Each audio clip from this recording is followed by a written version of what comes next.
listening to the Brian Beatty Real Estate Show on the Big Talker, 1250 WTMA and WTMA.com. Welcome back, Charleston, as the Brian Beatty Real Estate Show continues here on the Big Talker, 1250 WTMA and WTMA.com. We're talking about properties that tried to sell last year. They were on the market maybe for a few months or maybe a year, or maybe they've been on the market for several years with multiple agents and they still haven't sold. Or maybe you're thinking about putting your home on the market this year and you want to get it right the first time. You don't want to have your home on the market for 6 months and learn some hard lessons or be a guinea pig for a newer agent that hasn't quite figured out their process and their marketing plan and how they're going to create all this exposure and value for you and your home to sell it for the most money possible.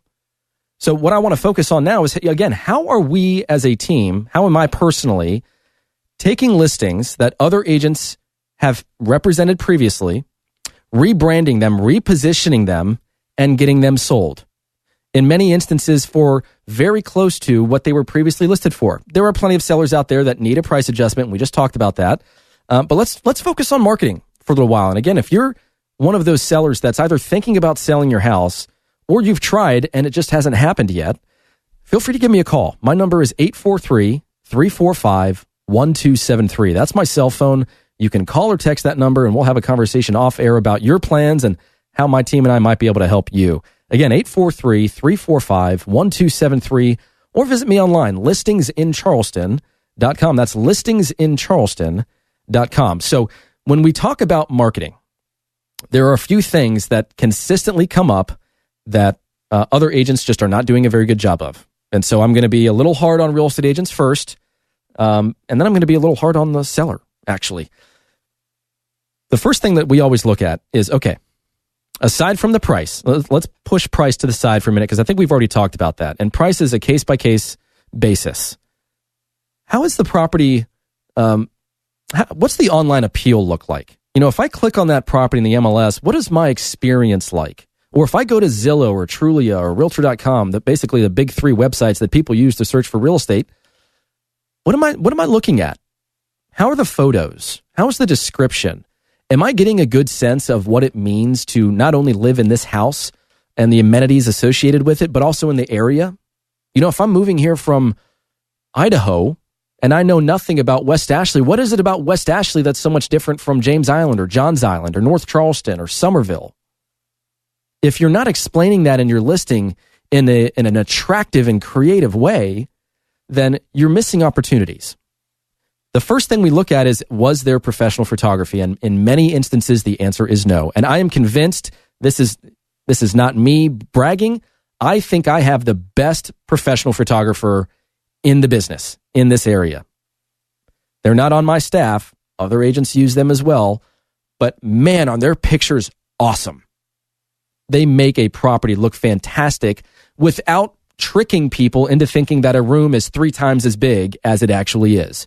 It's just a nice, super clear, wide-angle lens that if I'm standing in the corner of my kitchen and the kitchen connects to the family room and there's a foyer down the hall, I can see it all, just like I would be if I were standing in that location. You want your pictures to tell a story.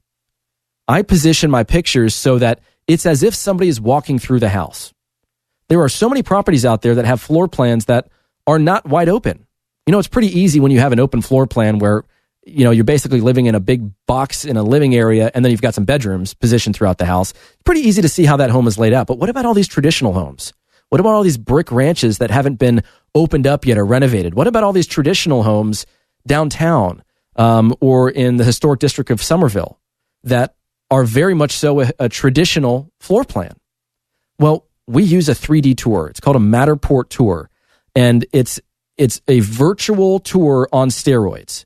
It's as if you've put on a VR headset and you're looking around and you're walking through the house. It is super cool. And we get a lot of compliments when we post those properties and those videos online because buyers want to be excited. They want anything that you can do to create an emotional connection or spark something inside of them to get them excited is a good thing. You want those people looking at your listing longer than other listings because if your photos are not attractive, I can almost guarantee you that that buyer is going to very quickly skip over your listing and go to something else. And I'm going to say, wow, what a world of difference. So the first thing is just photos. How does it look online?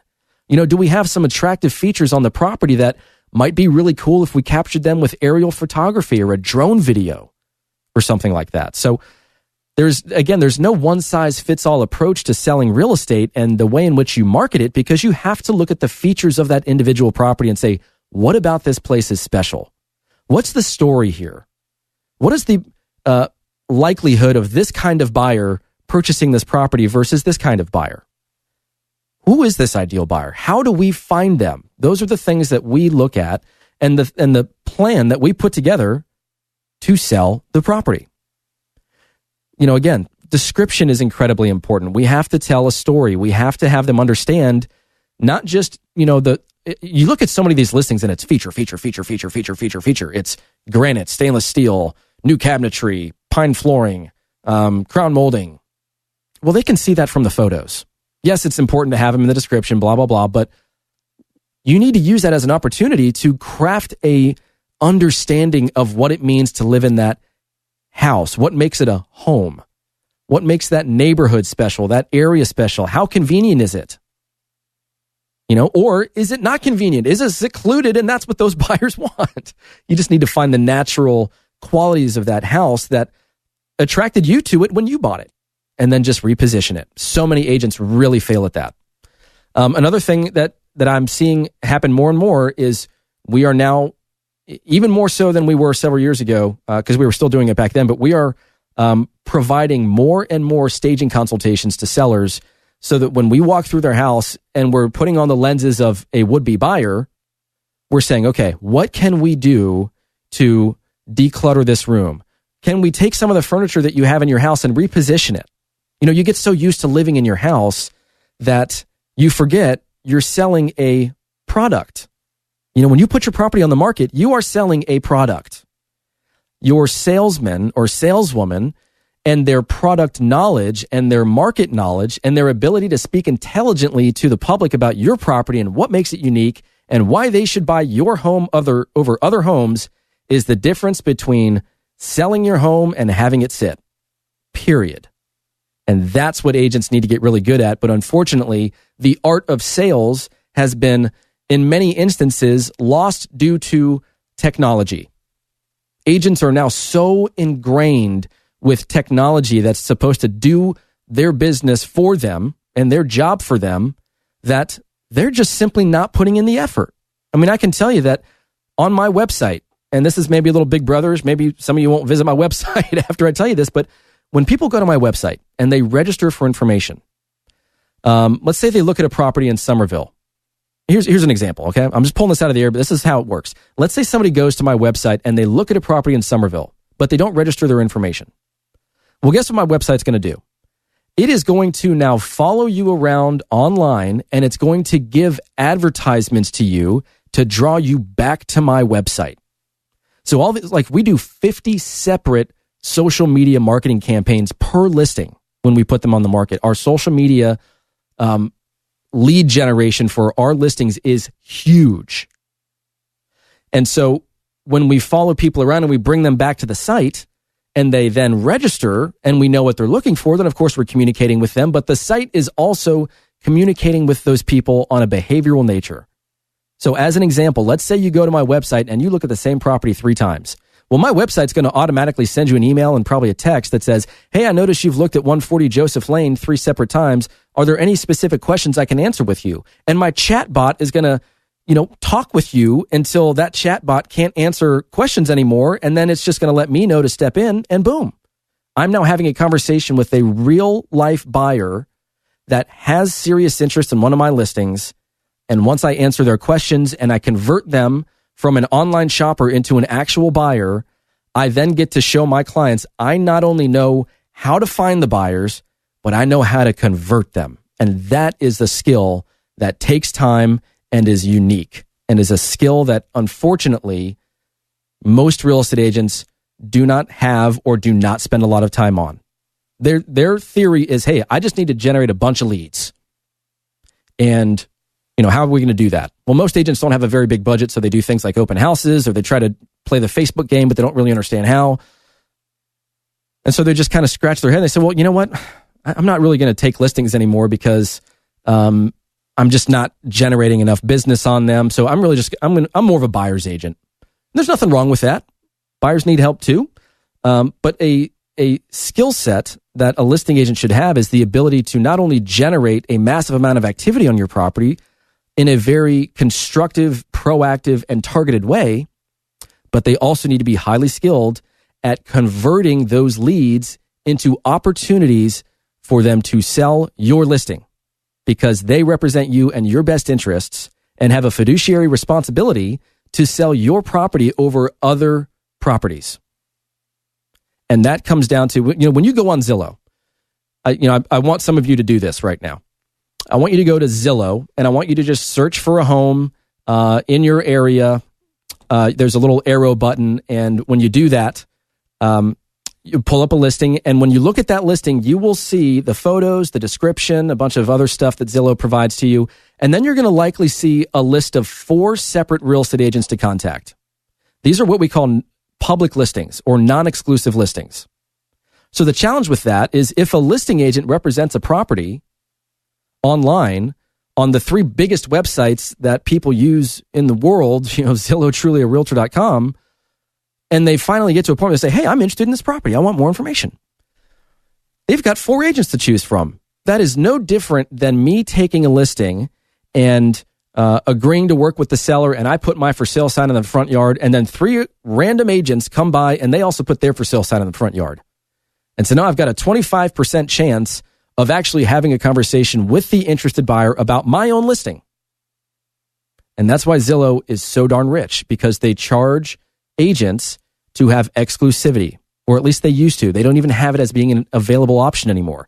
Any agent that starts marketing their properties on Zillow cannot have exclusivity. And what I mean by that is if you go to Zillow and you type in 140 Joseph Lane in Somerville, 140 Joseph Lane in Somerville, you will see that our listings are exclusive. I'm the only person you can contact.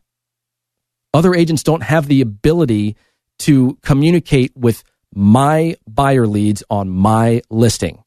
So when it comes to marketing, one of the biggest things that I can tell you is that I could spend all the money in the world on marketing and exposing your home to the public, but if I don't have the ability to control the conversation between an interested buyer and myself and my team, then we are missing opportunities to sell your home, because they're getting in the hands of agents that don't know anything about your listing, or might have an ulterior motive to sell them one of their own listings, or because they don't know anything about the property, they hate looking like they don't know what they're talking about. So they say, well, hey, what about this area of town? Actually, there's a really nice listing, 5 miles down the road, and it's their listing, by the way.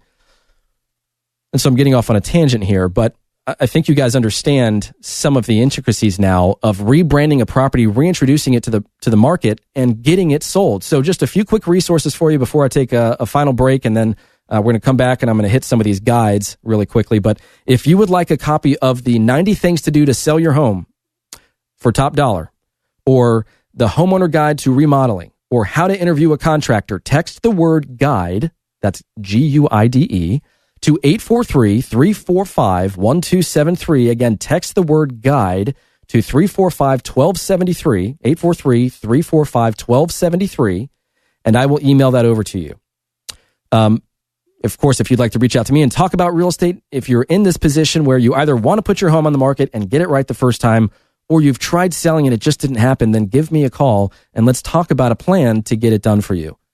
Again, my number, 843-345-1273, or go to my website, listingsincharleston.com. That's listingsincharleston.com. Stick around, folks, for the last few minutes of the Brian Beatty Real Estate Show on the Big Talker, 1250 WTMA and WTMA.com. It's the Brian Beatty Real Estate Show. Broadcast Saturday mornings at 9 and Sunday mornings at 10 on the Big Talker, 1250 WTMA.